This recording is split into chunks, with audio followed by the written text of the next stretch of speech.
Some people spend their whole lives running from loneliness, while others make peace with it on their own terms. Irma Kelt chose the second path, 20 years alone in the Windbreak Range, a widow in her early 60s with nothing but her mule and the mountains for company. Locals called her a legend, though most hadn't seen her in years. Then, one spring morning, she found 8 bone-white eggs in the dirt near a fallen pine. Something about them felt wrong. She camped nearby and watched. 3 nights later, they hatched. Irma disappeared, leaving her rifle, her cabin, everything behind. A drifter saw her walking barefoot at dusk, talking softly to something in the trees. What could make a woman abandon the only life she knew? Before we jump back in, tell us where you're tuning in from, and if this story touches you, make sure you're subscribed, because tomorrow I've saved something extra special for you. The Windbreak Range rises from the high desert like a promise kept by the Earth itself. For 20 years, Irma Kelt had known every ridge and valley, every spring that ran cold, even in August, every stand of timber that held its shape against the wind. She knew where the elk bedded down in winter and which slopes turned purple with lupine come June. She knew the mountains the way some people know prayers by heart, without thinking, essential as breathing. Her cabin sat at 7,200 feet, tucked into a fold of land where 3 watersheds met. She'd built it with her husband Thomas back, when her hands were smoother and her hair was still more brown than grey. That was before Corinne was born, before motherhood taught her things about love she'd never expected to learn. Before Thomas died on a September morning with his hand in hers and the sky so blue it hurt to look at. The cabin was small but sound, one room with a sleeping loft, a wood stove she'd installed herself after Thomas passed, and windows facing east to catch the first light. She'd added the porch later, when the silence got too heavy and she needed a place to sit outside without feeling like she was running away from her own home. The roof was tin, patched in 3 places where falling branches had punched through during ice storms. It made a good sound when it rained, steady and honest, like the ticking of a reliable clock. Irma rose each morning before dawn. She'd learned long ago that sleeping past first light made her feel like she'd lost something, though she could never say exactly what. She dressed in layers, even in summer, thermal underwear, wool socks, canvas pants worn soft at the knees, a flannel shirt that had been Thomas's once. Her boots were older than some marriages, resoled twice, the leather shaped perfectly to her feet. She kept a routine, because routine was what kept a person steady when they lived alone. Coffee first, made in the blue enamel pot that had a dent in the side from the time she'd dropped it running from a bear. 2 cups, black, drinking the first one, standing at the window while the world turned from grey to gold. The second cup she took outside, walking the perimeter of her small clearing, checking for tracks, noting what the night had brought through. Then she'd feed Stub, her mule. He was 18 years old, compact and sturdy, with a Roman nose and ears that swiveled like radar dishes. She'd named him Stub because he'd come to her with a damaged tail, half gone from frostbite before she'd gotten him from a packer down in Clements Crossing. He'd been skittish then, afraid of his own shadow. Now he followed her around the clearing like a dog, nudging her shoulder with his nose when he thought she'd been working too long without a break. Irma's days followed the seasons. Spring meant checking the trapline she no longer baited but still walked, clearing deadfall from the trails, watching for the first green shoots that meant winter was finally releasing its grip. Summer brought maintenance. Work splitting firewood, repairing fence, gathering and drying herbs she used for tea and medicine. Fall was for hunting and preserving, filling the small root cellar she dug into the hillside behind the cabin.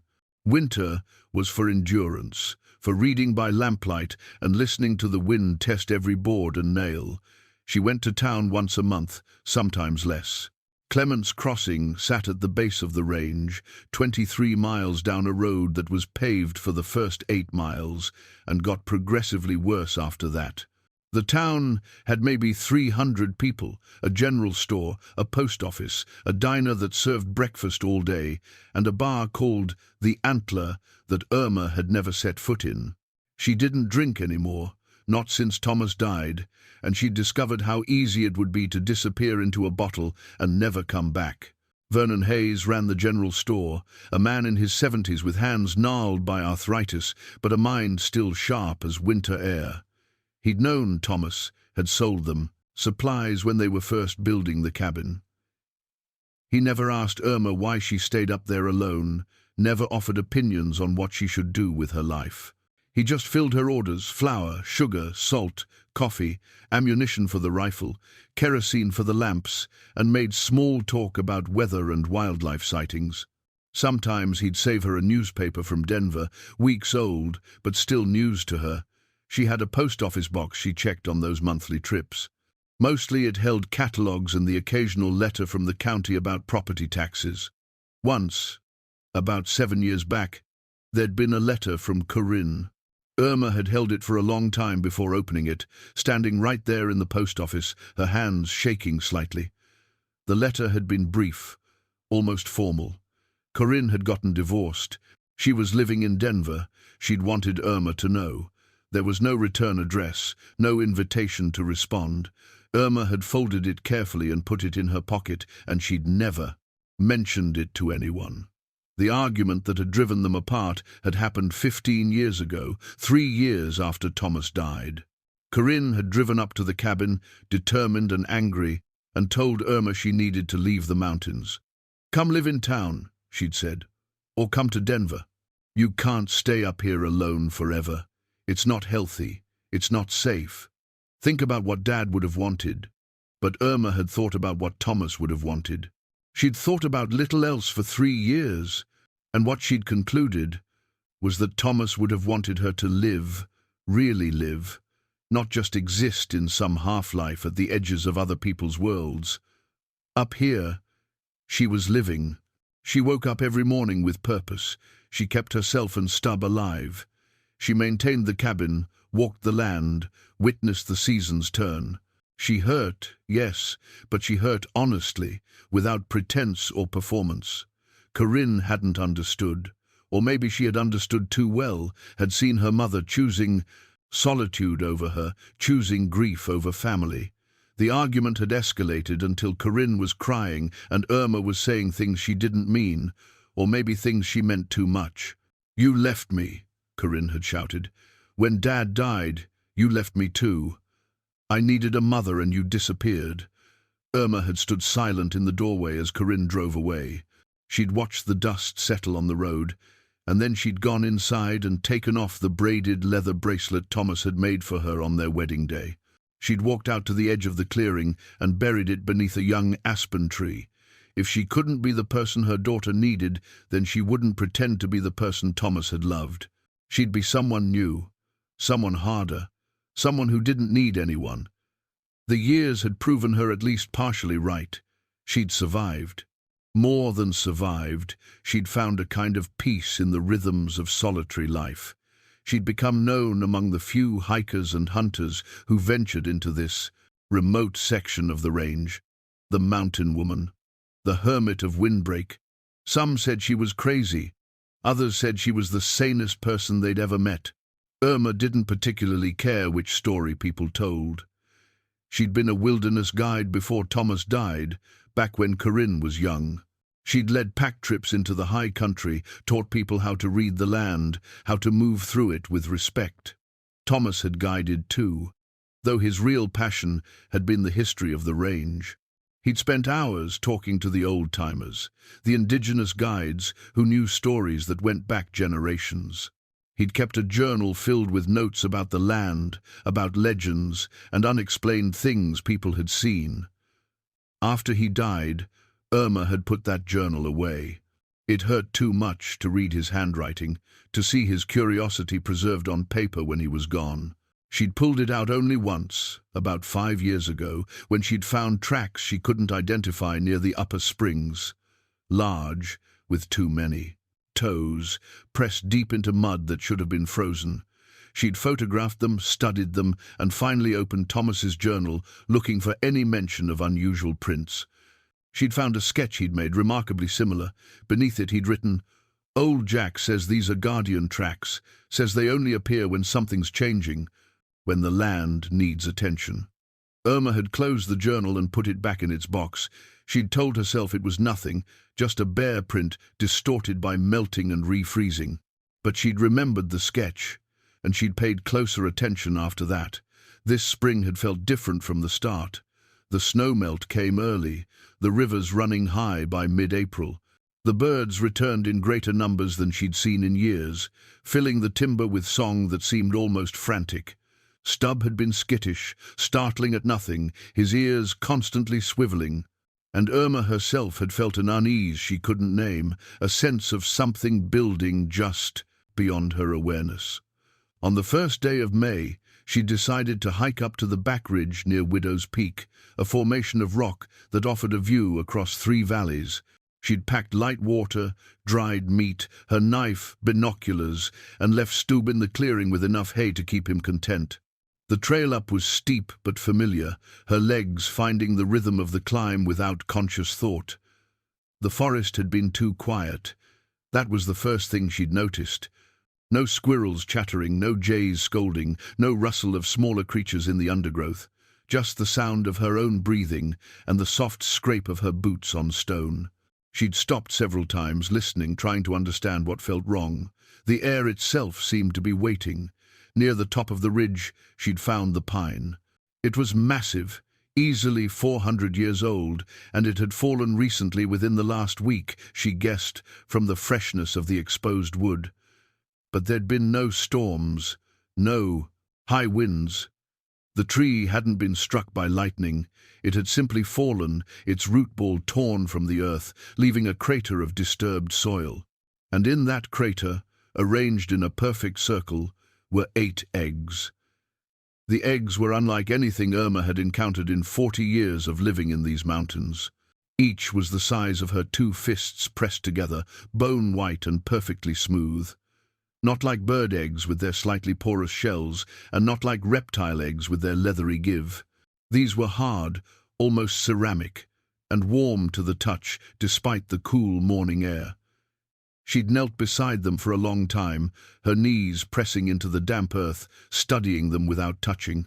The way they were arranged spoke of intention, 8 eggs in a perfect circle, equidistant from each other, nestled in the dark soil, as if someone had placed them with careful hands.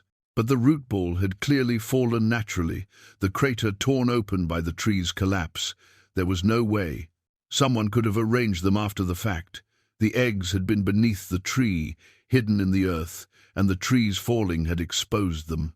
Irma reached out slowly and placed her palm against the nearest egg. The warmth pulsed against her skin, gentle but unmistakable. Alive. Whatever was inside these shells was alive. She pulled her hand back and sat on her heels, her mind working through possibilities. She knew the wildlife of this region better than anyone.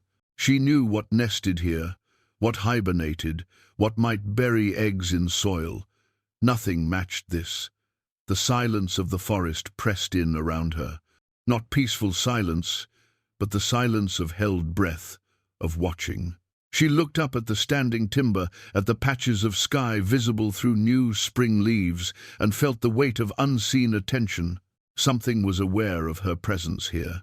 She didn't know how she knew it, but she knew it the way she knew when weather was changing or when Stubb was about to spook. She should have left then. That was the reasonable thing to do. Hike back down to the cabin, maybe ride into Clement's Crossing and tell Vernon about it. Let someone with more education, more resources, figure out what they were. But even as the thought formed, she knew she wouldn't do it. These eggs had been buried beneath a tree that was old when her great-grandparents were young. They'd been hidden, protected, waiting, and now they were exposed. Irma made camp 30 yards from the fallen pine. She set up her small tarp lean-to, built a fire ring, gathered enough deadwood to keep a fire burning through the night. She had maybe 3 days of food with her if she was careful. She'd give it 3 days. Watch and see what happened. The first night, she barely slept. She kept the fire going, adding wood every hour, and watched the eggs through the flames. They didn't move, didn't change. But the warmth coming from them seemed to intensify after dark, as if they were drawing heat from the earth itself. Around midnight she thought she heard a sound low and rhythmic, almost like humming. She held her breath and listened, but it faded. Or maybe it had never been there at all. She dozed, sitting up, her back against a boulder, the rifle across her lap. When she startled awake near dawn, the fire had burned down to coals, and the sky was starting to grey. The eggs were unchanged. She built up the fire, made coffee in her small pot, and ate a piece of dried venison that tasted like paper in her dry mouth. As the sun rose, she studied the fallen tree more carefully. The wood was sound, no sign of disease or insect damage. The roots that had held it for centuries showed no rot. It had simply let go, as if the earth had released it deliberately. Around the root ball she noticed something she'd missed in yesterday's fading light symbols carved into several of the larger roots. Worn almost smooth, old beyond measuring, but definitely intentional. Spirals and lines that reminded her of petroglyphs she'd seen in other parts of the range. Thomas had sketched symbols like these in his journal. She wished she'd brought it with her, wished she could compare what she was seeing to what he'd documented. He'd written about the indigenous peoples who'd lived in these mountains long before Europeans arrived, about their stories of guardians and watchers, things that protected the land, things that woke when they were needed. The second night, the humming was unmistakable.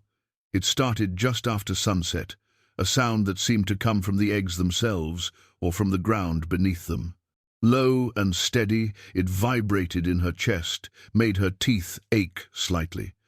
She moved closer to the crater, ignoring every instinct that told her to stay back. The eggs were glowing faintly now, a pale luminescence that had nothing to do with reflected firelight. She sat at the edge of the crater and spoke to them.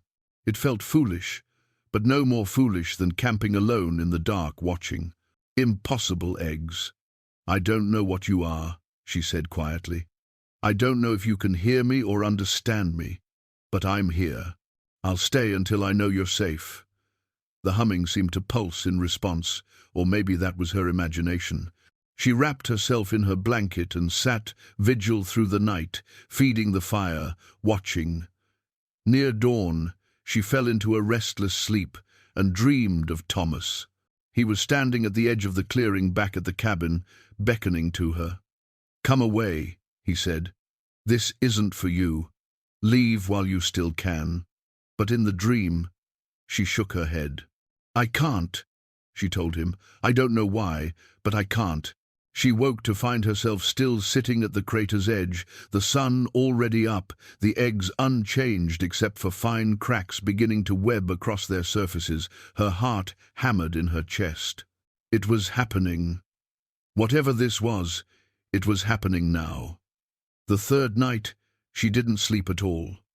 The cracks spread across the eggs, through the afternoon, intricate patterns like frost on glass. The humming grew louder, no longer something she might be imagining, but a sound that filled the air, that made the ground beneath her vibrate. As darkness fell, the eggs began to split.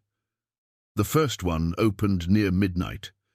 The shell fell away in pieces, revealing something inside that Irma's mind struggled to comprehend. It was small, maybe the size of a newborn fawn, but its form seemed uncertain, shifting. One moment it looked almost reptilian, the next moment like nothing she could name. Its skin, if it was skin, was translucent, and she could see movement beneath, organs or structures that pulsed with light. The creature didn't move at first. It simply existed, breathing or doing something like breathing. Then it turned what might have been a head in her direction, and Irma saw eyes. Large and dark, and filled with an intelligence that struck her like a physical blow. This was no animal. This was something that thought, that knew, that understood. One by one, the other eggs opened. 7 more creatures emerged, each identical to the first. They didn't make sounds. They simply oriented themselves, looking at each other, at her, at the world they'd entered. The 8th egg cracked but didn't open fully. Irma watched it, waiting, but whatever was inside didn't emerge. The other 7 creatures gathered around it, touching it with appendages that might have been limbs, but the 8th egg grew still. The 7 living creatures turned their attention to Irma. They moved toward her slowly, their forms rippling as they crossed the crater. She should have been terrified. Every rational part of her mind was screaming at her to run. But she stayed still, her hands open at her sides, her breathing steady. They circled her, close enough to touch, and she felt heat radiating from them, felt that humming resonance in her bones. One of them reached out. She couldn't think of another word for it and touched her chest, just above her heart. The contact sent a shock through her entire body, not painful but overwhelming. Images flooded her mind. Vast stretches of time, the mountains rising and falling, ice advancing and retreating, forests growing and burning and growing again. And through it all, these creatures, sleeping in the earth, waking when they were needed, watching, protecting, then returning to sleep, they were showing her what they were. Guardians, ancient, beyond human reckoning, tied to this land in ways she couldn't fully grasp. And they'd woken because something was wrong, or about to be wrong. They needed to go somewhere. They needed guidance. They needed her. Irma sank to the ground, her legs suddenly unable to hold her weight. The creature withdrew its touch, and the images faded, leaving her gasping. The 7 creatures waited, patient, expectant. She looked at them, at their impossible forms, at their eyes that held depths she couldn't fathom. Then she looked at the fallen tree, at the ancient symbols carved in its roots. She thought of Thomas, of his journal, of all the stories he'd collected about things in these mountains that defied explanation. "I know what you need," she whispered, though she didn't know how she knew. The knowledge had come with their touch, planted in her mind like a seed that was already sprouting. They needed to go to the old place, the hidden valley Thomas had shown her once, years ago. A place where the land remembered itself, where time moved differently. A place she hadn't visited in 2 decades because it had been their place, hers and Thomas's, and going back alone would have broken her. But she would go now. She would take them there. Because for the first time in 20 years, something needed her, truly needed her, and she couldn't turn away from that, even if it meant leaving everything else behind. She stood slowly, her decision made. The creatures seemed to sense it. They moved with her as she walked back to her camp, following like a strange procession in the darkness. She didn't pack her things, didn't put out the fire. She simply started walking, barefoot because her boots suddenly felt wrong, too heavy, too much of a barrier between her and the ground. The creatures followed, their forms casting strange shadows in the moonlight. Behind her, the 8th egg remained in the crater, unopened, dark. But Irma didn't look back. She was already gone, walking into a choice she didn't fully understand, following an instinct older and deeper than reason. The mountain woman who'd lived alone for 20 years had finally found something worth abandoning everything for. Vernon Hayes noticed Irma's absence on the 2nd Thursday of May. She was due for her monthly supply run, and while she wasn't always precisely on schedule, she'd never missed a month entirely in all the years he'd known her. By the 3rd Thursday, he was worried enough to mention it to the few regulars who came through the store. "Haven't seen Irma Kelt in 6 weeks, he said to Bill Hatcher, who ran cattle on the lower slopes. "That's not like her." Bill shrugged, loading fence staples into a paper bag. "Maybe she went to visit family. Doesn't she have a daughter somewhere?" "Denver," Vernon said. "But Irma doesn't leave the mountains. Not for family, not for anything." He paused, weighing his words. Something might be wrong up there. The concern sat with him through the day. By evening, when Lowe and Pike came in for coffee and cigarettes, Vernon brought it up again. Lowen was new to Clement's Crossing, maybe a month in town, doing odd jobs for cash and sleeping in a room above the diner. He was somewhere in his 30s, tall and lean, with the kind of careful movements that suggested someone who'd learned to take up as little space as possible. Vernon didn't know much about him, but he'd always paid for what he bought, and he'd never caused trouble. "You know the Windbreak Range at all?" Vernon asked, as he counted out. "Lowen's change. Some. I've done a few day hikes up the lower trails." Lowen's voice was quiet, measured. "Why?" Vernon explained about Irma, about how long she'd been living up there, about his growing worry. Lowen listened without interrupting, his grey eyes steady. When Vernon finished, Lowen was quiet for a moment, then nodded slowly. "I could check on her," he said. "If you think she'd want that." "I don't know that she'd want it," Vernon admitted. "But I'd sleep better knowing someone looked." Lowen left the next morning before dawn. Vernon had drawn him a rough map showing the road up to Irma's cabin, marking the places where the road got bad and where he'd need to park and hike. It was a long day's trek in and back, Vernon warned. Maybe an overnight if things went sideways. Lowen drove as far as his old truck would take him, then walked the last 8 miles. He'd done search and rescue work once, back before everything fell apart, and the training came back easily. Watch for trail markers. Pay attention to the land. Move steady but not rushed.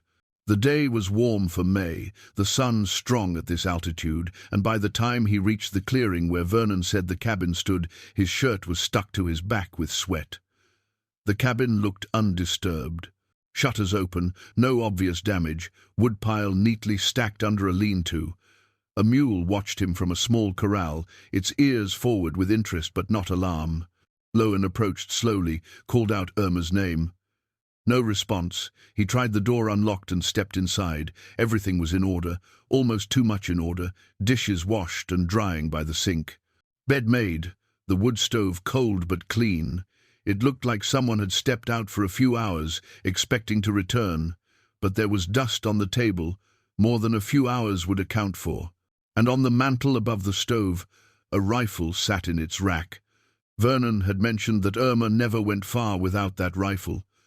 Lowen searched carefully, looking for notes, signs of struggle, anything that might explain her absence. He found nothing unusual, except for a topographical map spread on the table, marked with what looked like decades of notations. One area was circled recently, he could tell by the freshness of the pencil mark, a ridge near something labeled Widow's Peak. He fed and watered the mule, then studied the map until he had the route memorized. There were maybe 3 hours of daylight left. He'd camp at the cabin tonight and hike up to that ridge in the morning. It was the only lead he had. That evening, as the sun dropped behind the western peaks, Lowen sat on Irma's porch and felt the weight of the silence. He'd chosen this life, the drifting, the solitude, the careful distance from other people, because caring had nearly destroyed him. After Sarah died, after the lawsuit, after his career as a paramedic ended in a psych ward and a handful of pills he was supposed to take every day, he'd discovered that not caring was easier, safer. But sitting on this porch, looking at the mule that kept watching the trail as if waiting for someone, Lowen felt the old instinct stirring. Someone might be in trouble. He could help. That was what he'd trained for, what he'd been good at. Before he'd learned that sometimes you couldn't help, sometimes people died anyway. And sometimes the ones who died were children who'd done nothing wrong except be in the wrong place when bad things happened. He pushed the thought away and went inside to sleep. Tomorrow he'd find the ridge. Tomorrow he'd find answers or he wouldn't, and either way he'd done what Vernon asked. That was all. He set out at first light, following Irma's trail markers. She had them placed every quarter mile or so, subtle signs that someone who knew what to look for could follow. Lowen knew what to look for. The hike was steep, the air thinning as he climbed, but his body remembered this kind of work. By mid-morning, he'd reached the ridge. The fallen pine was obvious, massive and impossible to miss. Lowen approached it carefully, taking in the scene. Recent campsite, fire pit still containing charcoal, a tarp and blanket left behind. Supplies scattered: a pot, a cup, a mostly empty bag of dried meat. It looked like someone had left in a hurry or had simply stopped caring about their possessions. He examined the crater left by the tree's root ball. The soil was disturbed, showing signs of many things having moved through it. The tracks were strange, unlike anything he'd seen. Too many toes, or maybe appendages that weren't quite toes. They led away from the crater, heading deeper into the mountains, and among them were human footprints. Bare feet, adult-sized, pressed deep as if the person had been walking slowly, deliberately. Lowen followed the tracks for 100 yards, then stopped. The rational part of his mind, the part trained in emergency medicine, in protocols and procedures, told him to go. Back, get help, call in authorities. But the part of him that had seen things he couldn't explain, the part that had watched Sarah die despite everything medical science could do, that part knew authorities wouldn't help here. Whatever was happening in these mountains wasn't something that could be addressed with search parties and helicopters. He stood at the edge of the tracks, looking at the way they disappeared into thick timber, and made a choice. He'd go back to town. He'd tell Vernon what he'd found. And he'd mention one more thing, that Irma Kelt had an emergency contact listed with the post office, a daughter in Denver, and maybe it was time someone called her. The hike back down took less time than the climb up. Lowen moved fast, not quite running but close to it, driven by an urgency he couldn't name. When he reached the cabin, the mule was standing at the corral fence, staring up the mountain, and Lowen could have sworn the animal looked accusing. "You found something?" The mule's eyes seemed to say. "You found her trail, and you left her." "I'm getting help," Lowen said aloud, feeling foolish for talking to a mule. But the animal just snorted and turned away. Vernon was locking up the store when Lowen got back to town. The old man took one look at Lowen's face and opened the door again, flipping the sign to closed. Inside, Lowen told him everything: the cabin, the rifle, the ridge, the tracks, the bare footprints leading into wilderness. "We need to call her daughter," Lowen finished. "This is beyond me. Beyond us." Vernon nodded slowly. He moved to the phone behind the counter and pulled out a worn address book. "I've had this number for 15 years, he said. "Never thought I'd use it." He dialed. Lowen heard the ringing through the receiver, then a woman's voice, wary with the caution of someone getting a call from an unknown number. Vernon identified himself, explained who Irma was, and then said the words that would change everything. "I'm worried something's happened to your mother." The silence on the other end lasted long enough that Lowen thought the connection had dropped. Then the woman spoke again, her voice different now, tighter. "I'll be there tomorrow." Vernon hung up and looked at Lowen. "Her name's Corinne. She'll be here by evening if she drives straight through." "What do I tell her?" Lowen asked. "The truth," Vernon said. "And then you take her up there, if she wants to go. You found the trail. You can find it again." Lowen nodded, already dreading tomorrow. He didn't want to be responsible for someone else, didn't want to care whether this woman found her mother or not. But he'd made the choice when he'd volunteered to check on Irma, and now he'd see it through. That was what you did. You started something, you finished it. Even when finishing it hurt. That night, alone in his room above the diner, Lowen lay awake and thought about the tracks he'd seen, the inhuman ones, the bare human feet. Walking among them, he thought about how Irma's footprints hadn't looked panicked or forced. They'd looked purposeful, like she was leading something or following it by choice. In the darkness, he whispered a prayer he hadn't said since Sarah's funeral. Keep her safe. Whatever she's doing, wherever she's going, just keep her safe. He didn't know who he was praying to anymore, didn't know if anyone was listening. But he said it anyway, because some habits went deeper than belief. Corinne Kelt made the drive from Denver to Clements Crossing in 7 hours, stopping only once for gas and coffee she didn't drink. The mountains rose ahead of her like a wall she'd been avoiding for 15 years, and with every mile closer, the knot in her stomach tightened. She'd built a good life in Denver. Not a happy life, exactly, but a functional one. She was a marketing consultant for tech startups, made decent money, had a nice apartment in Capitol Hill with a view of the city. She'd been married once, divorced 3 years ago, no children. The divorce had been amicable, which somehow made it worse. They'd simply run out of reasons to stay together and had parted like co-workers, ending a contract. Her ex sent a Christmas card every year. She sent one back. That was the extent of it. She had friends, or at least people she went to dinner with occasionally. She had a gym membership she used twice a week. She had a therapist she saw monthly, mostly to justify the copay and maintain the illusion that she was working on herself. Her life was carefully constructed to require as little emotional investment as possible. No deep attachments, no one who could leave her. The phone call from Vernon Hayes had shattered that construction like a rock through glass. "Your mother. Something's happened. She's missing." Corinne had stood in her apartment holding the phone, looking at the framed photo on her bookshelf, the only photo of her mother she'd kept visible. It showed Irma at 40, strong and smiling, standing in front of the cabin with Thomas beside her and 10-year-old Corinne in front of them. They looked like a family in that photo. They looked happy. It was probably the last year they'd all been happy together.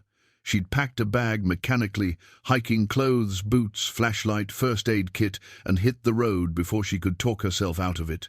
Now, pulling into Clements Crossing as the sun angled toward evening, she felt like she'd time-traveled backward. The town looked exactly as she remembered from childhood visits. Same general store, same diner, same feeling of being at the edge of something vast and indifferent. Vernon was waiting at the store, along with a man Corinne didn't recognize. Tall, thin, maybe mid-30s, with dark hair and watchful eyes.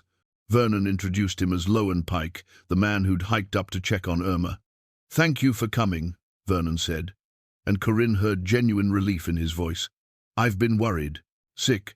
Tell me everything," Corinne said. They went inside and Vernon made coffee, while Lowen recounted what he'd found. The more he talked, the stranger it sounded. The cabin, undisturbed. The rifle, left behind. The campsite at the ridge, abandoned. And then the tracks, the impossible tracks, with her mother's bare footprints among them. "Bare feet?" Corinne interrupted. "My mother never walked barefoot. She was paranoid about foot injuries." "I know what I saw," Lowen said quietly. "And I know how it sounds." Corinne wrapped her hands around the coffee mug, needing something to hold on to. "What do you think happened to her?" Lowen exchanged a glance with Vernon. "I think she followed something into the mountains, or led it.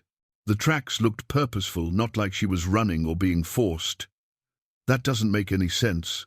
"No," Lowen agreed. "It doesn't." Corinne stared into her coffee, watching steam rise. She was thinking about the argument, the last words she'd said. To her mother, "You care more about this place than you ever cared about me. You're choosing to be alone. Don't call me when you regret it." She'd been 23 and raw with grief over her father, furious that her mother wouldn't grieve the right way, wouldn't need Corinne the way Corinne needed to be needed. 15 years. 15 years of silence and stubbornness on both sides. And now, this. "I need to see the cabin," she said. "Tomorrow," Vernon suggested. "It's getting dark, and you've been driving all day." "Now," Corinne said, her voice firm. "I need to see it now." Lowen nodded. "I'll take you. But we'll only have an hour of light once we get there." They drove in Lowen's truck, bouncing over the deteriorating road as it climbed into the mountains. Corinne watched the landscape change, recognition hitting her in waves. She'd spent summers up here as a child, hiking with both parents, learning to fish in the cold streams, learning the names of trees and birds. Her father had taught her to read the mountains, to see the stories written in stone and wood. Her mother had taught her to move through wilderness with respect and attention. She'd forgotten how much she'd loved it. Or maybe she'd taught herself to forget, because remembering hurt too much. The cabin appeared in the clearing exactly as she remembered it. Smaller somehow, though she supposed that was just perspective. She'd been a child the last time she'd seen it, and children saw everything as bigger than it was. Lowen parked, and they walked to the door. The mule in the corral watched them approach, its ears swiveling forward with interest. "That's Stubb," Corinne said, surprised the name came to her so easily. "He was already old when I was a kid." Inside, the cabin was dimly lit by the fading daylight through the windows. Corinne stood in the doorway, overwhelmed by the smell of it: wood smoke, kerosene, coffee, her mother's soap. Everything was neat, orderly, exactly as Irma would have kept it. But there was dust, and a stillness that spoke of absence. She walked to the mantel and looked at the rifle. Her father's rifle, actually. He'd taught both her and Irma to shoot with it. Seeing it here, abandoned, made everything real in a way the phone call hadn't. Her mother wouldn't leave this behind unless something was very wrong. On the table she found the topographical map. The markings were in her mother's handwriting, small, precise notations accumulated over years. Trail conditions, water sources, wildlife sightings. And there, circled recently, the area near Widow's Peak. "That's where I found the campsite," Lowen said, looking over her shoulder. Corinne traced the route with her finger. "I know this trail. We used to hike it when I was young." She paused, remembering. "There's a fallen log about halfway up where Dad carved our initials. I wonder if it's still there." "We can find out tomorrow," Lowen said. "We should head up at first light." "We?" Corinne turned to look at him. "I started this," Lowen said simply. "I'd like to see it through, if you don't mind the company." Corinne studied him. She could see exhaustion around his eyes, and something else, a wariness that matched her own, someone who'd learned to expect disappointment. "I don't mind," she said. They spent the night at the cabin. Corinne took the main room, and Lowen said he'd sleep in his truck. Before he left, he showed her the wood stove, how to bank the fire for the night, where her mother kept emergency supplies. Basic things, but his thoroughness suggested someone who'd done this kind of caretaking before. "You said you did odd jobs," Corinne said. "What did you do before that?" "I was a paramedic," Lowen said after a pause. "In Colorado Springs. That was a while ago." "What happened?" "Life happened." He moved toward the door, clearly done with the conversation. "Get some sleep. Tomorrow's going to be a long hike." After he left, Corinne explored the cabin more thoroughly. She found her mother's clothes hung neatly in the small closet, flannel and canvas and wool, everything practical and worn. She found shelves of books, mostly field guides and wilderness survival manuals, but also some fiction. Her mother had always liked mystery novels, Corinne remembered. Stories where everything made sense in the end. In a box under the bed, she found photo albums. She sat on the floor and opened them, seeing her childhood unfold in images. Her parents, young and in love. Herself as a baby, a toddler, a gangly teenager. The last photos were from about 17 years ago, right before her father died. After that, the album was empty. Tucked into the back of the album, she found a letter. Her letter, the one she'd sent 7 years ago about her divorce. It had been opened, read, and carefully preserved. On the outside of the envelope, in her mother's handwriting, "Corinne, 2018, she's okay." Corinne held the envelope and cried for the first time since getting the phone call. Not dramatic sobs, just quiet tears that came from some deep place she'd kept locked away. Her mother had cared, had worried, had kept this letter like something precious, and Corinne had never known, had never reached out again, had assumed silence meant indifference. She fell asleep on the bed fully clothed, the photo album beside her, and dreamed of hiking with her parents. In the dream, they were climbing toward Widow's Peak, but when they reached the top, there was something waiting, something her father wanted to show her, something important. But she woke before she could see what it was. The sound that woke her was singing.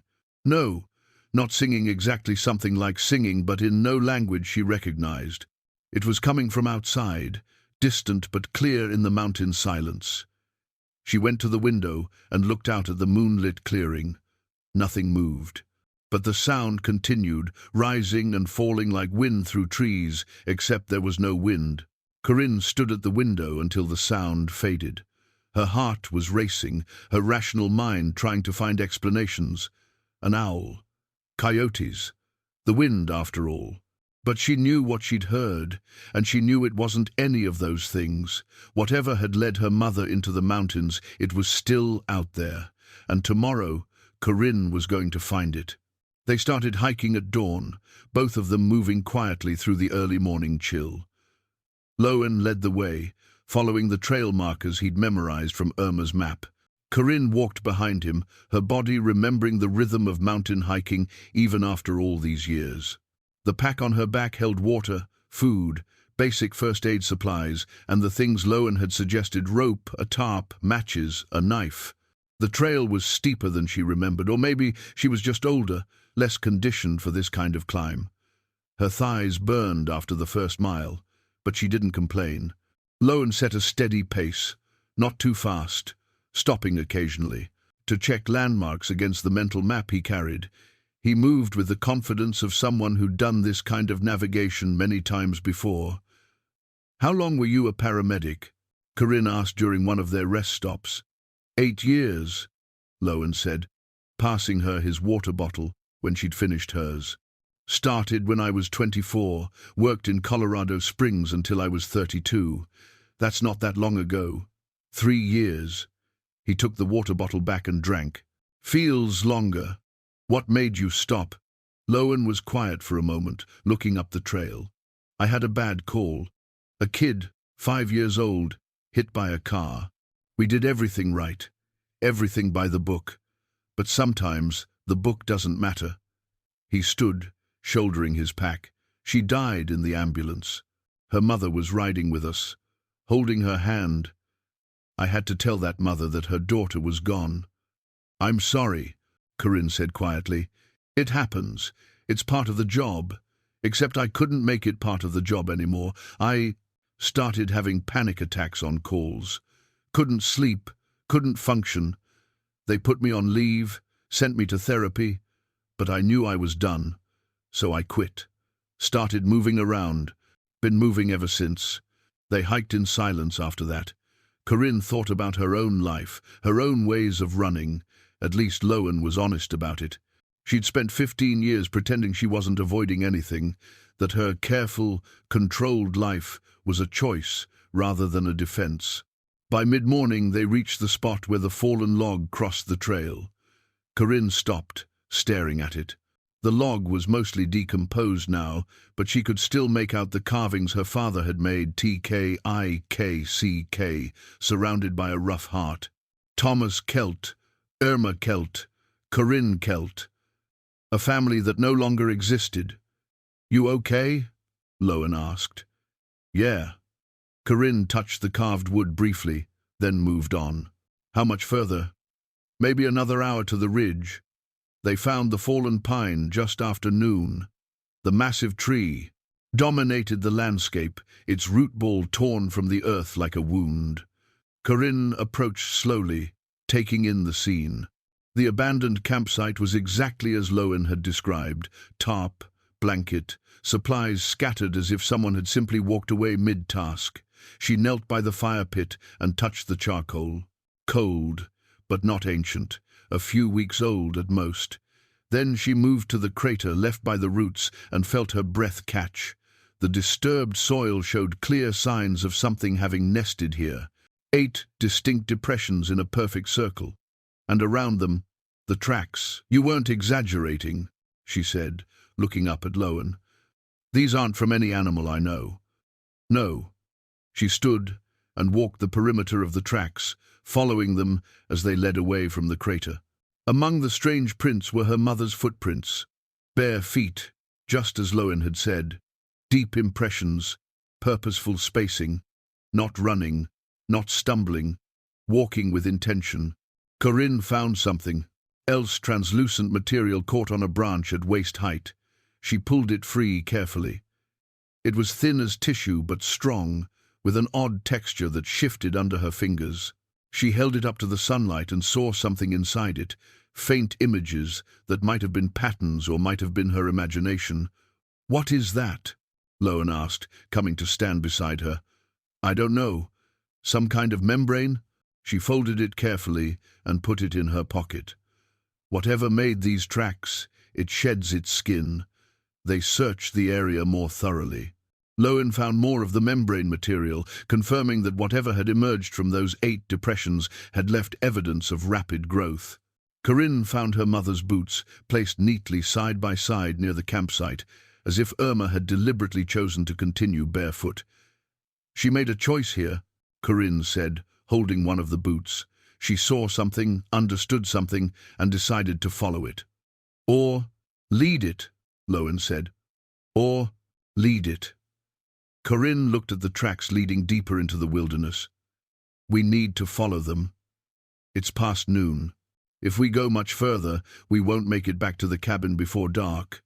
Then we camp out here." Corinne's voice was firm. "I'm not going back without knowing more."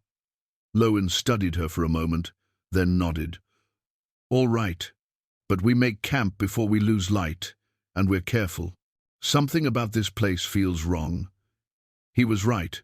The forest around them was too quiet. No bird calls, no squirrels chattering, no insects buzzing. Just silence, as if everything with sense had abandoned this area. Corinne felt the weight of that silence pressing in, felt watched by something she couldn't see. They followed the tracks for another 2 hours, moving slowly, stopping frequently to make sure they didn't lose the trail. The prints led steadily upward, into terrain that grew increasingly rugged. Corinne's legs ached, her back hurt from the pack, but she pushed on. Every print she saw was confirmation that her mother had come this way. Every step brought her closer to understanding. Near mid-afternoon, they found another campsite. This one was more recent, maybe a week old. Evidence of a fire, marks in the dirt where someone had sat, and something else, a backpack, weathered and familiar. Corinne recognized it immediately. It had been her father's. She opened it with shaking hands. Inside she found supplies. Her mother had packed dried food, a water filter, matches, and beneath those, a leather-bound journal. She pulled it out and opened it to the first page. Thomas Kelt's handwriting stared back at her, the date 27 years old. "My father's field journal," she said quietly. "My mother brought it with her." She flipped through the pages, seeing sketches of plants and animals, notes about weather patterns and trail conditions. And then, about 2/3 through, she found entries about something else. Stories the indigenous guides had told Thomas. Legends about the Windbreak Range, about guardians that slept in the earth, about creatures that woke when the land was threatened. One entry was marked with a folded piece of paper as a bookmark. Corinne opened to that page and read, "Old Jack says the guardians appear once every few generations. They emerge from deep places when something is wrong, when the balance is threatened. They need a guide, someone connected to the land by blood and choice. Jack says his grandmother guided them once, when she was young, took them to the old place in the hidden valley. He won't tell me where it is, says it's not for outsiders to know. But he drew symbols for me, said if I ever found them, I'd know I was close." Below the text were sketches of spiral patterns and angular lines. The same patterns Corinne had seen carved into the roots of the fallen pine. She knew, Corinne whispered, or she figured it out. She understood what they were. Lowen read over her shoulder. "What hidden valley?" I don't know. My father never mentioned it to me." Corinne flipped through more pages, looking for additional references, but found nothing. She closed the journal and held it against her chest, feeling closer to both her parents than she had in years. But my mother knew where it was, and she took whatever those things were, and she led them there. Why? Because they needed her. Corinne looked at the tracks leading away from the campsite, disappearing into thick timber. Because for the first time in 20 years, something needed her, and she couldn't say no. The words hit her as she said them. Her mother hadn't abandoned her life. She'd finally found a purpose after 2 decades of just surviving, and Corinne, who'd spent 15 years angry that her mother had chosen solitude over family, suddenly understood the choice differently. Sometimes survival wasn't enough, sometimes you needed to be needed. They made camp as the sun began to drop behind the western peaks. Lowen built a fire, while Corinne gathered enough deadwood to keep it burning through the night. Neither of them said it aloud, but both were thinking about what they'd heard the night before, that strange singing that came from the darkness. As twilight deepened, they sat by the fire and ate trail mix and jerky. The silence of the forest remained absolute. No wind, no animal sounds, just the crackle of burning wood and their own breathing. "Tell me about your mother," Lowen said. "What was she like before?" Corinne thought about it. Strong, capable. She could do anything: fix engines, track animals, treat injuries, build shelters. But she was warm too, before Dad died. She laughed a lot. She used to sing while she cooked dinner. Corinne smiled at the memory. She wasn't a good singer, but she didn't care. Dad would join in and they'd be terrible together, and I'd complain, but really I loved it. What changed after he died? Everything. She just withdrew, not all at once, but gradually. Like she was fading. She'd still function, still take care of things, but the warmth was gone. It was like living with a ghost of my mother. Corinne poked at the fire with a stick. I tried to reach her, tried to bring her back, but nothing worked. Eventually I got angry, told her she was choosing to be miserable. We fought, and I left, and we never spoke again. "Grief does strange things to people," Lowen said quietly. "What about you? You said you had a partner who died." Lowen stared into the flames. "Sarah. We'd been together 4 years. She was a nurse, worked at the same hospital where I was based. We were planning to get married." He paused, his jaw tight. "She was driving home from a shift, 3 in the morning, and a drunk driver crossed the median. Killed her instantly. God, I'm sorry. It was 7 years ago. I should be over it by now." He laughed bitterly. "That's what people kept telling me. Give it time. You'll heal, you'll move on. But I didn't. I just got better at pretending."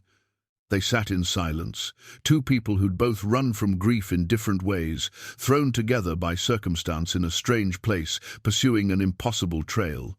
The fire burned low, and Corinne added more wood. Somewhere in the darkness, something moved. Not close, but not far either. A rustling that stopped as soon as they both turned to listen. "We should sleep in shifts," Lowen said. "I'll take first watch." Corinne wanted to argue, to say she could handle her own watch, but exhaustion was pulling at her. She hadn't slept well in days, and tomorrow they'd continue tracking, continue climbing. She needed rest. She lay down near the fire, using her pack as a pillow, and closed her eyes. Sleep came quickly, and with it, dreams. She was walking through the forest, following her mother's footprints. But in the dream, the footprints were glowing faintly, leaving traces of light on the ground. And ahead of her, just out of sight, she could hear her mother's voice speaking softly, to something that answered in a language of humming and whispers. She woke once in the night to find Lowen still sitting by the fire, his eyes scanning the darkness beyond their small circle of light. She almost spoke, almost asked if he'd seen anything, but sleep pulled her back under before she could form the words. When she woke again, it was to Lowen's hand on her shoulder, and early dawn light filtering through the trees. He looked exhausted, his eyes red-rimmed, but his expression was carefully controlled. "Something was watching us during the night," he said quietly. "I didn't see it clearly, just movement in the trees. But it was there. And Corinne, it wasn't an animal." She sat up, her heart hammering.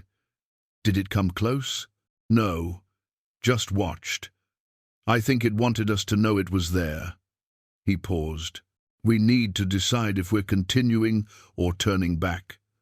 Corinne looked at the tracks leading away from their campsite, thought about her mother somewhere ahead, thought about 15 years of silence and anger and regret. There was only one choice she could make. "We continue," she said. "We find her." They broke camp quickly, eating cold food and drinking water flavored with iodine tablets.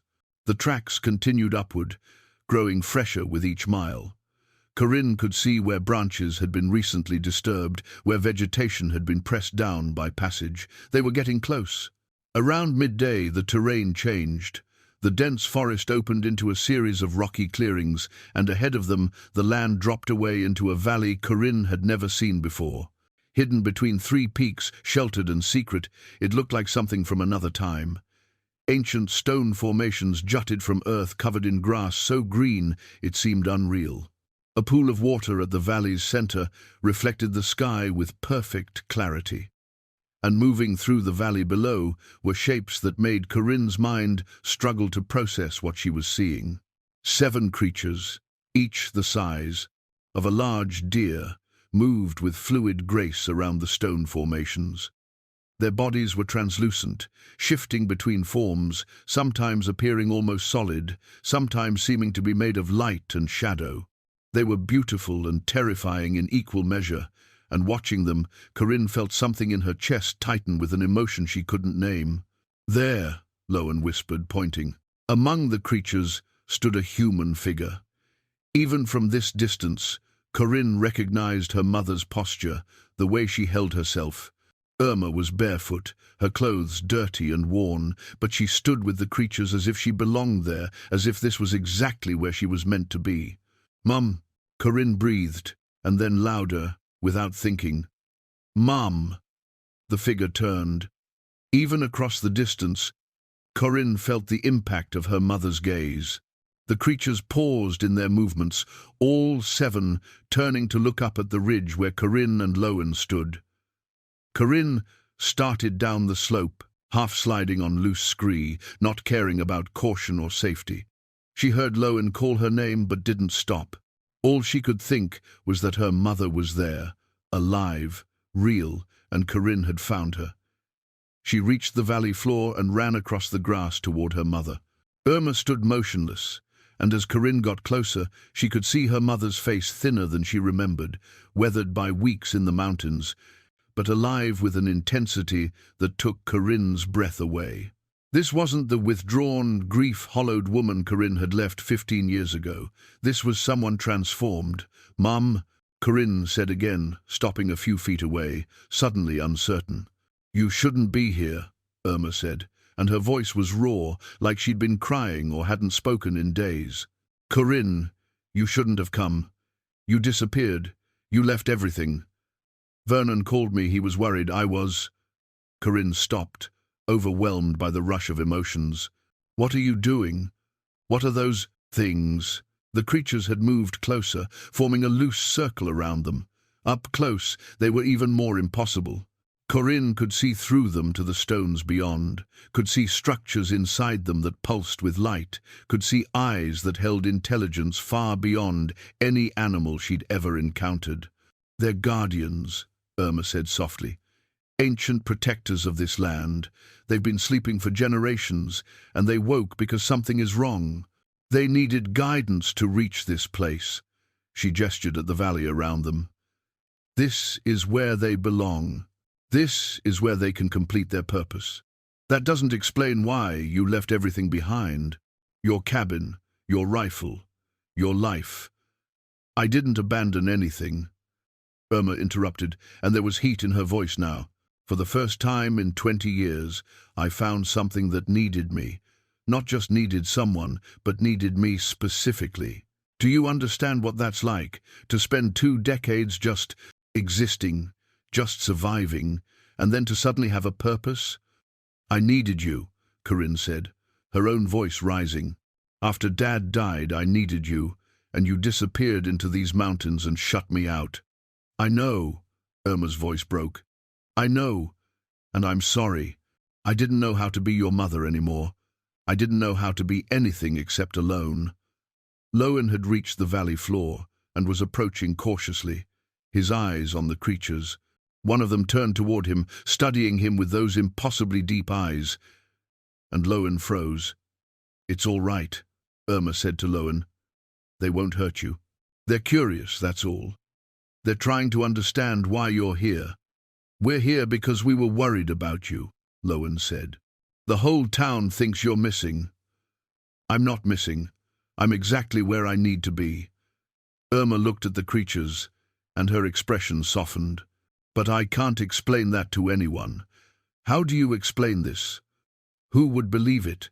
The creature nearest to Corinne extended something that might have been a limb, reaching toward her slowly.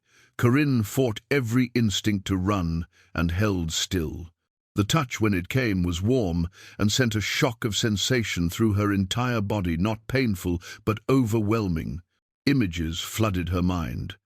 The earth before humans, great ice sheets advancing and retreating, forests growing and burning and growing again. And through it all, these beings, watching, protecting, sleeping, waking when needed. She gasped and staggered back. The creature withdrew, and Corinne found herself looking at her mother with new understanding. "They chose you. They need someone connected to the land. Someone with—" She paused, the knowledge settling in her mind like something she'd always known but forgotten. "With the bloodline. Your father's grandmother was from the people who lived here long before any of us," Irma said. "I didn't know that mattered until the eggs hatched and I understood what they needed. They need someone who belongs to this land in their blood, not just by choice. That means Yes." Irma's expression was complicated, equal parts pain and hope. "You carry it too. That's why they're interested in you. That's why they let you approach." Corinne looked at the creatures surrounding them, at the ancient stones, at the pool that reflected impossible images. "What are they doing here? What's their purpose?" "They're binding themselves to the land again," Irma said, "renewing the old protections. But something's wrong. There should be 8 of them, and there are only 7. What happened to the 8th? Irma's face darkened. "It didn't die. It changed. Became something else. Something dark." She looked at Corinne directly. "It absorbed my grief, my isolation, my fear, all the things I've been carrying for 20 years. And now it's out there, and I don't know how to heal it." As if summoned by her words, the temperature in the valley dropped. The creatures became agitated, their forms flickering. From the edge of the valley, emerging from the tree line, came an 8th creature. But where the others were translucent and beautiful, this one was dark and unstable, its form constantly shifting between shapes, its presence radiating wrongness. Irma stepped forward, putting herself between the dark creature and Corinne. "Stay back," she said. But the dark creature wasn't focused on Corinne. It was focused on Irma, moving toward her with what looked like hunger or need or both. The 7 guardians moved to intercept, but they seemed hesitant, as if they didn't want to hurt it. "It's me," Irma said quietly. "It's every year I spent alone. Every time I chose isolation over connection. Every moment I convinced myself I was better off without love." She looked at Corinne. "It's what I became when I lost your father and didn't know how to find my way back." The dark creature lunged. Corinne screamed, but Irma didn't move. She stood with her arms open, defenseless, as the creature bore down on her. "I see you," Irma said, her voice steady despite the terror in her eyes. "I see what you are. You're my shadow, my pain, my 20 years of running from everything that hurt. And I forgive you." Her voice broke. "I forgive me." The creature stopped inches from Irma, its form writhing. For a moment, nothing happened. Then Corinne moved, stepping up beside her mother. "We see you," Corinne said, her voice shaking but clear. "Both of us see you." Lowen joined them, standing on Irma's other side. "You don't have to carry it alone," he said quietly. The 7 guardians moved inward, surrounding the Dark One. They didn't attack. Instead, they touched it, their translucent forms merging with its darkness. Light and shadow swirled together, and the dark creature's form began to shift, to stabilize. The wrongness emanating from it lessened, replaced by something that felt like healing. Irma reached out and touched the creature's shifting surface. "I'm sorry," she whispered. "I'm sorry I carried you so long without understanding what you were." The transformation completed. The dark creature's form cleared, becoming translucent like the others. Its eyes, when they focused on Irma, held intelligence and something that looked like gratitude. 8 creatures now stood in the valley, whole and unified. They moved as one toward the ancient stone at the valley's center, a marker Corinne only now noticed, carved with symbols that matched those in her father's journal. When all 8 touched the stone simultaneously, the valley erupted with light. The light was blinding, forcing Corinne to shield her eyes. When she could see again, the valley had changed. The stones were glowing softly, and the pool at the center reflected not the sky but stars, impossible stars visible even in daylight. The creatures stood at the stone marker, and their forms were stabilizing further, becoming more solid while still maintaining their otherworldly translucence. Irma sank to her knees, exhausted. Corinne caught her, supporting her mother's weight as they both knelt on the grass. Up close, Corinne could see how much the past weeks had taken from her mother. Irma was thinner, her hands rough and blistered, her face lined with fatigue. But her eyes held something they hadn't held in 15 years, peace. "What's happening to them?" Lowen asked, watching the creatures at the stone. "They're completing the ritual," Irma said, her voice hoarse. "Binding themselves to the land. They'll sleep again after this, deep in the earth, until they're needed again." She touched Corinne's arm. "But first, they need something from us." "What?" "Acknowledgement. Witness. Someone to remember." Irma looked at the glowing stones around the valley, and Corinne saw now that they were all carved with symbols, stories written in a language older than words. This has happened before. Many times. Someone from the bloodline guides them here, witnesses the binding, and carries the knowledge forward. One of the creatures, the one that had been dark, that Irma had healed, approached them. It extended a limb toward Irma, and this time when it touched her chest, Irma didn't flinch. Light spread from the point of contact, warm and gentle, and Corinne saw something appear in her mother's hand. A bracelet. Braided leather, worn and familiar. "Thomas's bracelet," Irma breathed. "I buried it 20 years ago." "They brought it back," Corinne said, understanding flooding through her. "They knew you'd need it. Need to remember." The creature turned to Corinne next. Its touch was gentle, and with it came understanding, not images this time, but knowledge settling into her mind, like something she'd always known. She and her mother were connected to this land now, marked by the creature's acknowledgement. They would know when the guardians were needed again. They would carry the responsibility forward. "We're part of a lineage," Irma said softly, fastening the bracelet around her wrist. "Your father's grandmother did this. Others before her, going back further than anyone remembers." She looked at Corinne with tears in her eyes. "I didn't understand until now. I thought I was alone, but I've never been alone. None of us have been." The creature approached Lowen last. He tensed, but didn't back away.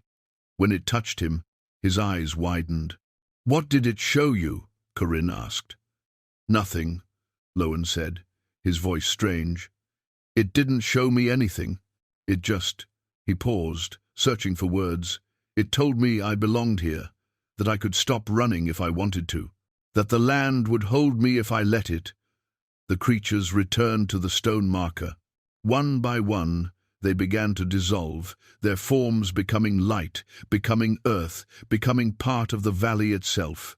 Within moments, only the glowing stones remained, and the impossible starlit pool, and the 3 humans standing witness. The valley was silent. Not the oppressive silence of the forest, but a peaceful quiet, as if the land itself was breathing easily for the first time in ages. Corinne felt it in her chest, a loosening, a sense of rightness settling into place. Irma tried to stand and stumbled. Corinne and Lowen caught her, supporting her between them. "I'm so tired," Irma whispered. "I know," Corinne said, and realized she was crying. "We'll rest together. We'll go home together." "Home," Irma repeated, and smiled weakly. "I haven't thought of the cabin as home in so long. Just a place I survived." They made camp in the valley that night, not wanting to attempt the hike out until Irma had rested. Lowen built a fire while Corinne sat with her mother, and for the first time in 15 years they talked. Really talked. Not the angry accusations of their last meeting, but honest words about pain and grief and all the years they'd lost. "I was so angry at you," Corinne admitted. "I thought you chose this place. Over me. Over us." "I did," Irma said simply. "Not because I didn't love you, but because I didn't know how to love anything anymore. When your father died, it felt like love had destroyed me. I thought if I never let myself need anyone again, I'd never hurt like that again. But you were wrong." "Yes." Irma looked at the bracelet on her wrist. "Isolation doesn't protect you from pain, it just makes you numb. I survived 20 years, but I wasn't living. Not really. What changed? The creatures needed me. Not because I was strong, or capable, or independent. They needed me because I was connected to something larger than myself. Because I carried something in my blood that mattered." Irma took Corinne's hand. "It reminded me that being needed isn't weakness. It's what makes us human." They talked through the evening, into the night. Corinne told her mother about her divorce, about her carefully controlled life in Denver, about how she'd built walls just like Irma had. Irma told Corinne about the years alone, about the silence that became deafening, about watching seasons change and realizing she was changing with them, becoming less and less herself. Lowen sat slightly apart, tending the fire, but listening. When there was a lull in the conversation, he spoke. "My partner Sarah used to say that pain shared is pain halved," he said quietly. "I never believed her. I thought carrying pain alone made you stronger. But watching you two..." He paused. "Maybe she was right. Maybe the bravest thing we can do is let other people carry some of it with us." "Are you going to stop running?" Corinne asked him. "Maybe. Vernon offered me steady work at the store. There's an apartment above it, nothing fancy, but it's a place to stay." He poked at the fire. "I don't know if I'm ready to put down roots, but maybe I'm ready to stop pulling them up every few months." They slept in shifts again, but the valley felt safe in a way the forest hadn't. When Corinne woke for her watch shift, she found her mother already awake, sitting by the fire and looking at the stars. "Couldn't sleep?" Corinne asked, sitting beside her. "Didn't want to," Irma said. "I've missed so much by closing myself off. I don't want to miss any more." She looked at Corinne. "Will you come visit? Or let me visit you? I know we have 15 years to make up for, and I know it won't be easy, but..." "Yes," Corinne said. "Yes, I'll visit, and you can come to Denver if you want. See my apartment. Meet my friends. What few I have. I'd like that." They sat together watching the stars reflected in the impossible pool.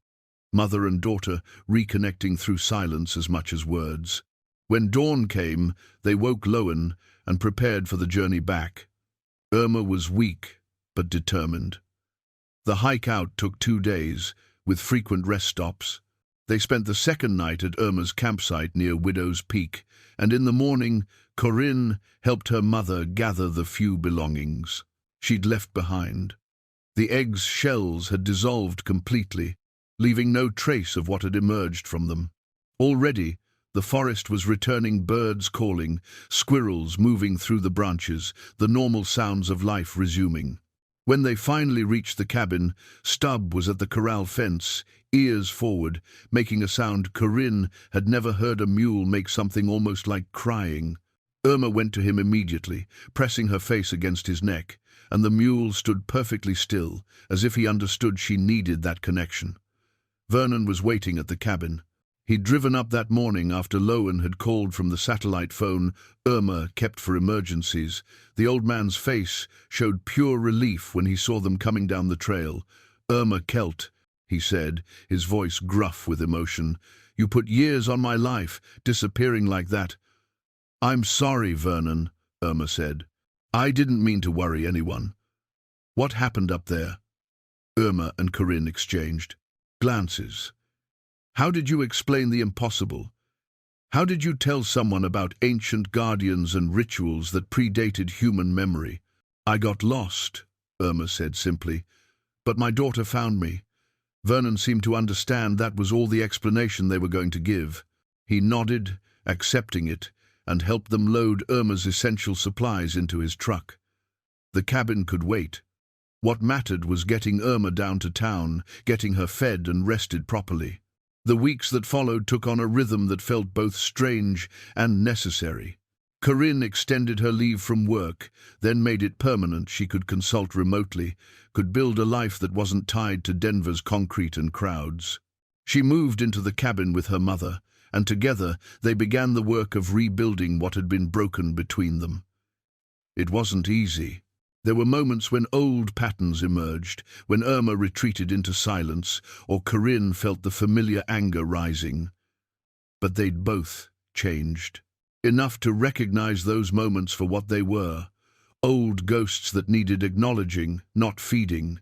They talked through the hard things. They sat with uncomfortable silences. They learned each other again, not as mother and young daughter, but as two women who'd both survived grief in their own ways. Lowen stayed in Clements Crossing.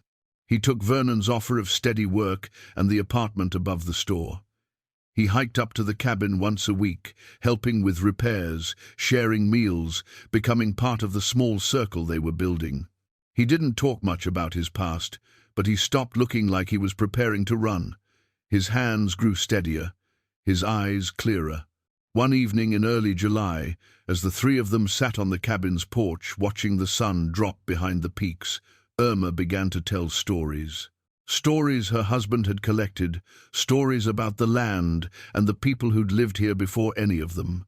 Corinne listened, and for the first time she understood that these stories were part of her inheritance too. Your father spent years gathering these, Irma said, her fingers tracing the worn cover of Thomas's journal. He knew there was something here, something old and important. I wish he could have seen what we saw. Maybe he did, Corinne said softly. In his own way. They began preparing the cabin for winter, but now it was preparation for two. Corinne helped split wood, helped repair the roof's tin patches, helped stock the root cellar. Her hands blistered and healed and grew calloused. Her body remembered skills she'd learned as a child, how to read weather, how to move through wilderness, how to be comfortable with silence. In August, Irma did something she hadn't done in 20 years. She visited Thomas's grave. It was in a small cemetery at the edge of Clements Crossing, marked with a simple stone. Corinne went with her, standing back to give her mother space. Irma knelt by the grave and spoke quietly, words Corinne couldn't quite hear. But she saw her mother touch the stone gently, saw her smile through tears, saw her stand up lighter than she'd been in years. "What did you tell him?" Corinne asked as they walked back to the truck. "That I understood now," Irma said, "that he didn't leave me alone. He left me to find my way back to what matters." She took Corinne's hand. "And I told him about you, about how brave you were coming to find me, about how we're going to be okay." They drove back to the cabin in comfortable silence. Stubb was waiting in the clearing, and as Corinne fed him, she thought about how much had changed in just a few months. She'd come here expecting to find her mother lost, maybe dead, certainly needing rescue. Instead, she'd found a woman who'd finally discovered her purpose. And in finding her mother, Corinne had found something too, a connection to the land, to history, to something larger than her small, controlled life in Denver. That night, Irma pulled out a blank topographical map, and Devroon began marking it. Corinne watched as her mother's careful hand drew trails, noted landmarks, and finally marked the hidden valley with symbols that matched the ones in Thomas's journal. "What are you doing?" Corinne asked. "Creating a record," Irma said. "For the next guardian, for whoever comes after us." She looked up at Corinne. This is part of our responsibility now. Keeping the knowledge alive, being ready. Do you think they'll need us again? Maybe. Maybe not in our lifetimes. But someone will need to know. Irma added a final notation. And if it is us, we won't be going alone this time. Corinne sat beside her mother and took up a pencil. Together they worked on the map, adding details, creating a document that was part practical guide and part sacred text. When they finished, hours later, they had something that future generations might need. A map to the impossible.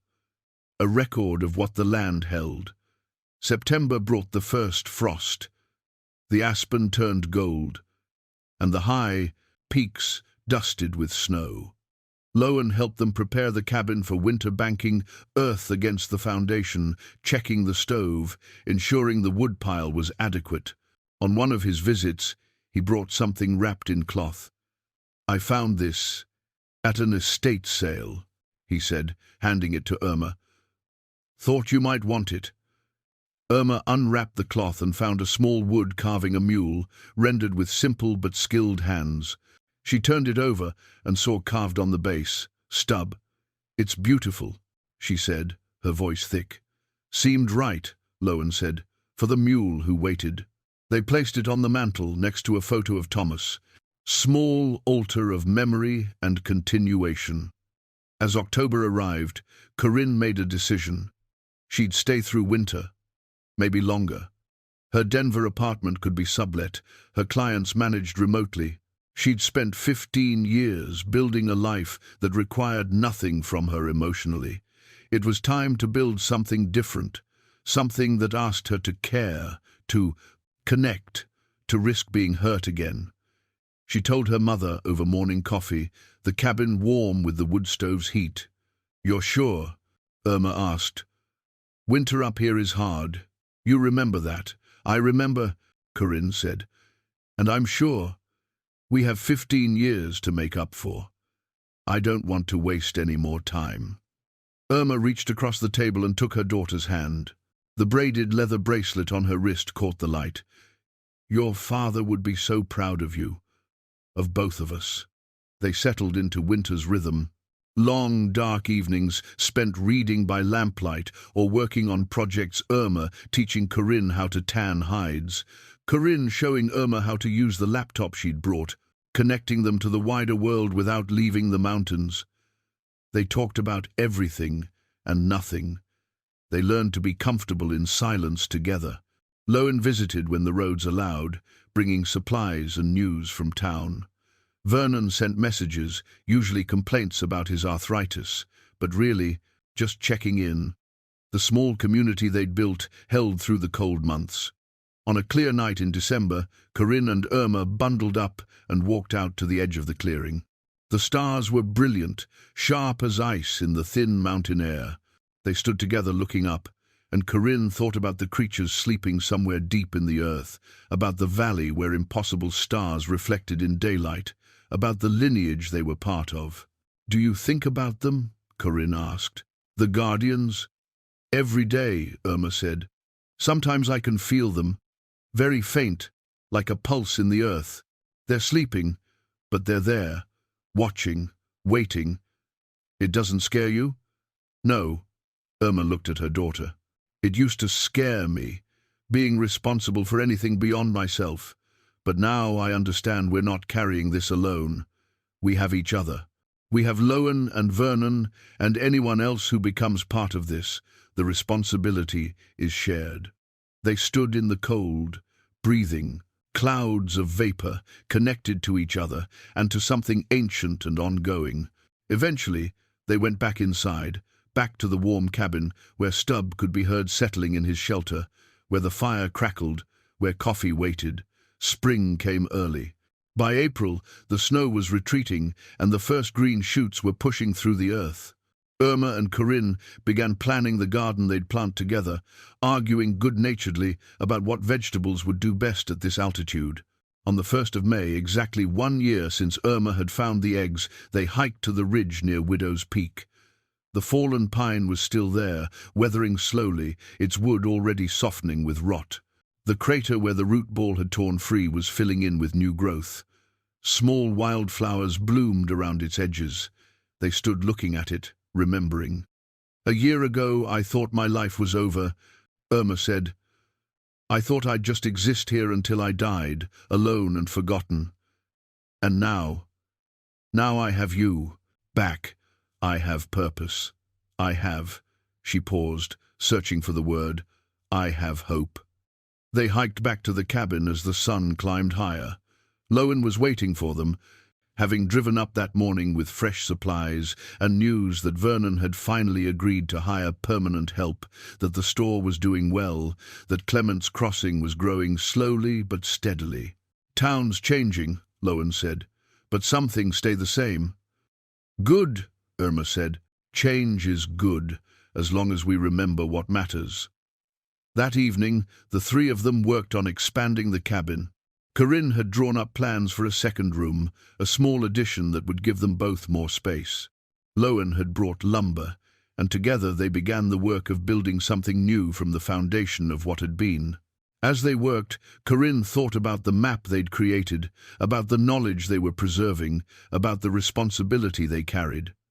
But mostly she thought about her mother's hands, scarred and capable, working beside her own. Thought about the years they'd lost and the years they still had.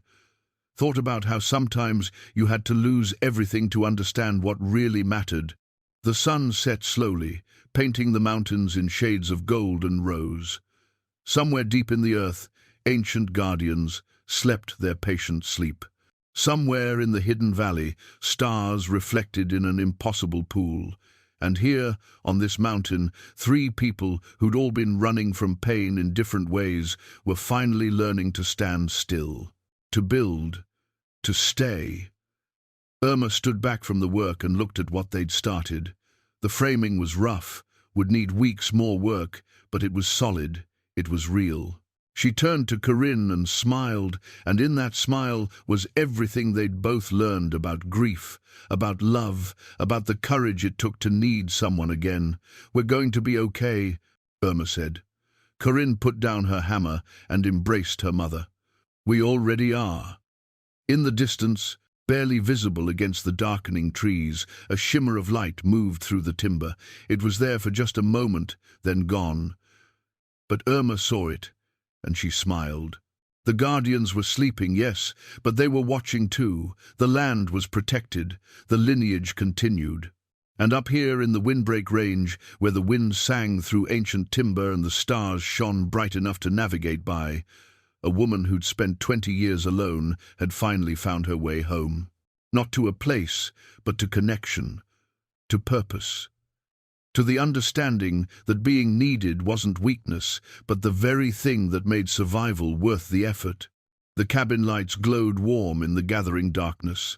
Inside, there would be dinner and conversation, plans for tomorrow's work, the comfortable routine of people building a life together.